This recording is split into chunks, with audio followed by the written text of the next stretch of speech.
Hi friends, बघा आमच्याकडे लय पाऊस पडला होता. तुमच्याकडे पडलाय का नाही पाऊस?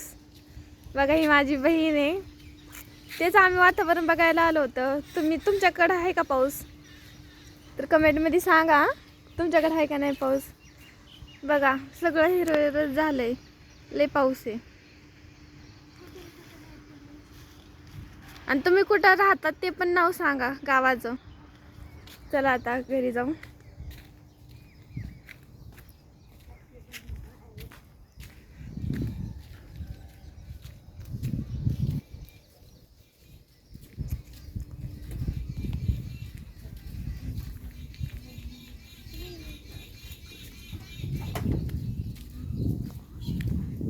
बघा आता इथलं बी वातावरण भारी आहे ना.